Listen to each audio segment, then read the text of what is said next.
Hey man, what's up? Working. Hey guys, welcome. I have been in and out of the game development industry for the better part of 6 years, mostly as a hobbyist. But now that I'm working on a game full time, I want to tell you why I believe that being a game developer is the best job in the entire world.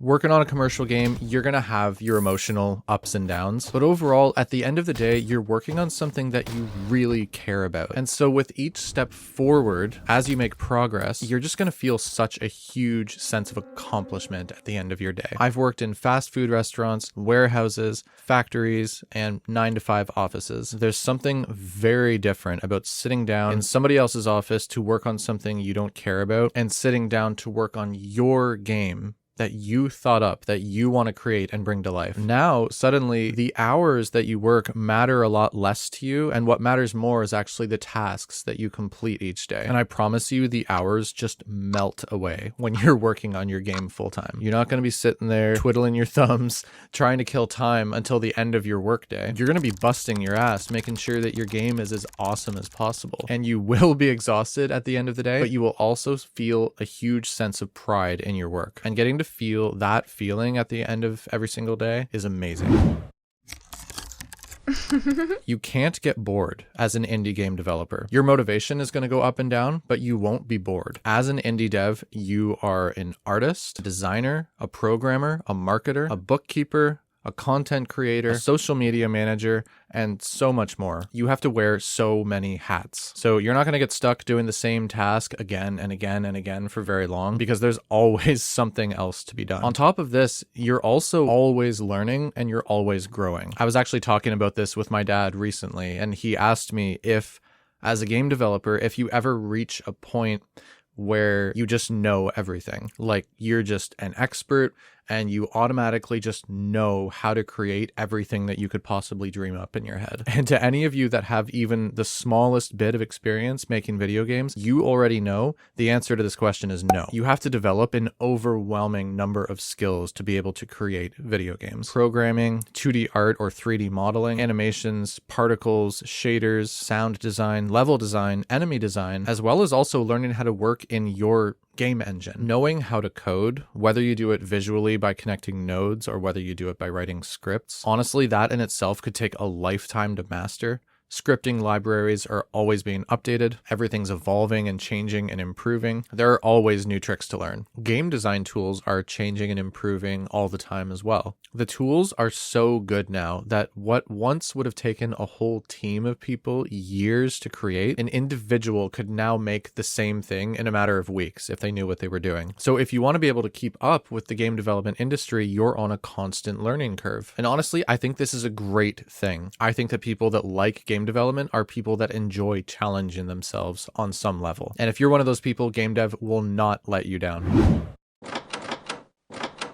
Do you want to work for somebody else? Do freelance work? Start your own business? And what about your game itself? What kind of game do you want to make? 2D game? A 3D game? A puzzler? A platformer? A sandbox? Real-time strategy? A shooter? An RPG? Sports? Party?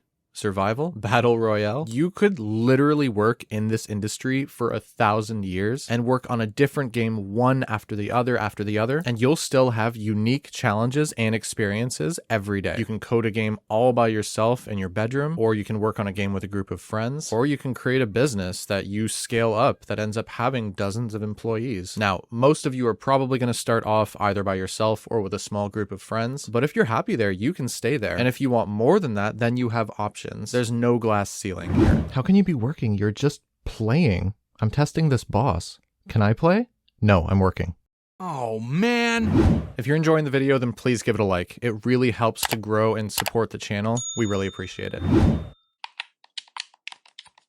Stephen King said, if you want to be a writer, you must do two things above all others. Read a lot and write a lot. Same thing applies for game dev. As a game developer, you are now an artist. Even if you're not the one that's actually creating the physical art assets for your game, you are still an artist creating a game. And as artists, we want to be soaking up as much creativity as possible. And one of the best ways you can do that is by playing other video games. My wife Nikki and I are making a Metroidvania, and so I've actually been playing a lot of Metroidvanias recently just to kind of get a sense of what they did well and what I think could have been improved. But you're going to want to explore other genres too. My rule of thumb is if it inspires me, then it's worth playing to study. Even if I'm not really studying or analyzing anything and I'm just playing it just for the fun of it. As a game developer, your craft is in video games, and you want to be experiencing as much of your craft as humanly possible. It's going to make you better at creating them, especially once you start playing them with kind of a critical eye. I've always loved playing video games, and I love that I'm now in a position where I can say to people that I am studying while I'm playing games. Besides freelancing or getting a job or making your own game and selling it on Steam, there are still a lot of other ways to make money if you have skills in game development. You can sell just about anything on asset stores. You're good at art? Upload sprites or 3D models so that people can buy your art assets. If you're good at programming, maybe you've developed some sort of system or tool that helped you create games more efficiently or better in some way. You can sell that on the asset store. Good at making particle systems? You can sell those. Good with shaders? You can sell those. Game dev is also really popular on YouTube. There are full-time YouTubers who are making their living off of tutorials or devlogs. And it makes sense. It's entertaining to watch people create games and overcome all of the challenges that they faced. Because the barrier of entry is so low for game development right now, with fully featured game engines being completely free and other additional tools ranging from free to really cheap, there are now an unprecedented number of new game developers. And new game developers that are wanting to learn the craft, they are willing to pay for courses that teach them how to make games. This is going to speed up their learning curve. It's a win-win. YouTube is a really great place for one-off videos that teach you how to do this one specific thing. But content creators on YouTube, they have to be really focused on retention in their videos rather than necessarily giving you all of the vital information that you might need. And so YouTube is a really great place to learn when you're a beginner. But that also means that there is a huge market for intermediate to advanced level resources and learning materials that needs to be filled, and people are willing to pay for that. You could earn money from blogging about your game dev journey. You could first release a game and then write a book about your game dev experience. And these are just all things that I was able to think of off the top of my head. I'm sure that there are many other ways to make money in this industry as well, because people are willing to pay to shorten their learning time. People are willing to pay for tools that will save them time or headaches. And the industry itself is just interesting and entertaining. So you have loads to work with if you're a content creator and want to pursue making money through that avenue as well.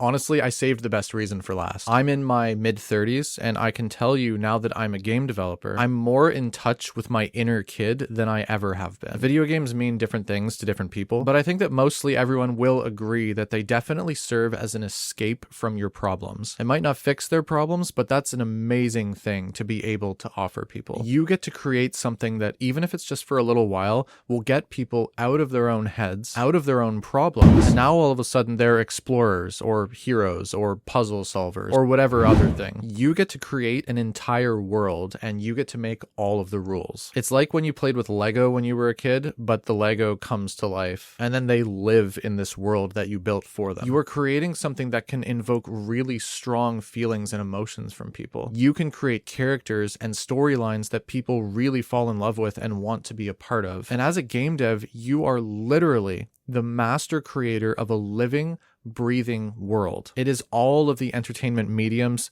combined together to form an interactive experience. There is nothing quite like putting your blood, sweat, and tears into a project and then handing a friend or a family member a controller and watching them play what you made. It's a really amazing experience, especially obviously when they enjoy it.